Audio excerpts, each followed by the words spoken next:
Hi friends, pasta செய்ய போறோம். First pasta வந்து தண்ணில வந்து நம்ம ஊற வச்சுக்கலாம்.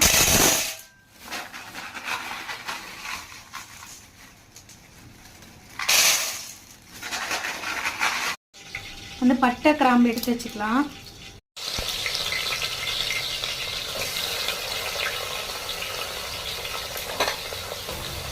எண்ணெய் நல்லா காஞ்சிருச்சு, வெங்காயத்தை சேர்த்துக்கலாம்.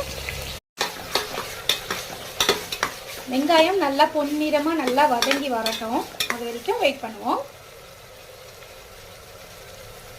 வெங்காயம் வந்து நல்லா பொன்னிறமா வந்துருச்சு. இப்போ நம்ம தக்காளி ஆட் பண்ணி இஞ்சி பூண்டு பேஸ்ட் 2 டேபிள் ஸ்பூன் அளவுக்கு ஆட் பண்ணியிருக்கேன். இப்போ மசாலாஸ் எல்லாம் ஆட் பண்ண ஸ்டார்ட் பண்ணிடலாம். ஃபர்ஸ்ட் வந்து கறி மசாலா,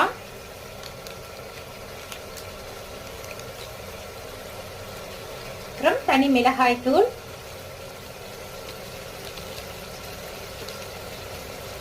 நம்ம பச்சை மிளகாவும் சேர்க்க போறோம், அதனால தனி மிளகாய் தூள் கொஞ்சம் கம்மியா சேர்த்துக்கிறேன். அப்புறம் தனியா தூள், அப்புறமா மஞ்சள். இப்ப நறுக்கி வச்சிருக்கிற உருளைக்கிழங்கு இதுல ஆட் பண்ணிக்கலாம்.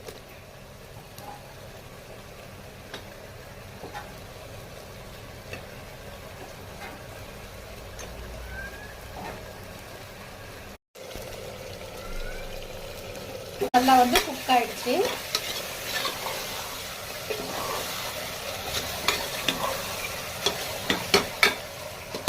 இப்போ நம்ம எடுத்து வச்சிருக்கக்கூடிய பாஸ்தா சேர்த்துருவோம். பாஸ்தா தண்ணியில போட்டதும் நல்லா கொஞ்சம்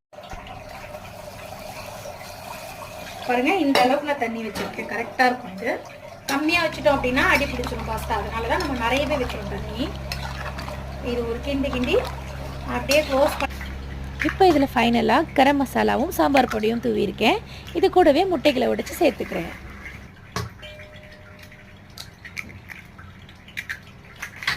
ரெண்டே விசில் போட்டு எடுத்துக்கலாம்.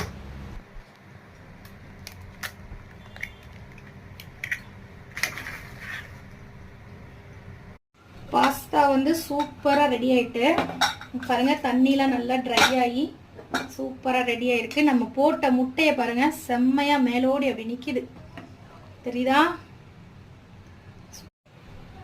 முட்டையோட சூப்பரா வந்திருக்கு பாஸ்தா. இந்த வீடியோ பிடிச்சிருந்தா உங்களோட ஃப்ரெண்ட்ஸ் அண்ட் ஃபேமிலிக்கும் மறக்காம ஷேர் பண்ணிடுங்க. சப்ஸ்கிரைப் பண்ணாதவங்க சப்ஸ்கிரைப் பண்ணிட்டு பக்கத்துல உள்ள பெல் ஐக்கானை கிளிக் பண்ணிக்கோங்க. இதே போல ஒரு சூப்பரான வீடியோவில் அடுத்து நான் உங்களை சந்திக்கிறேன். Tata, bye bye.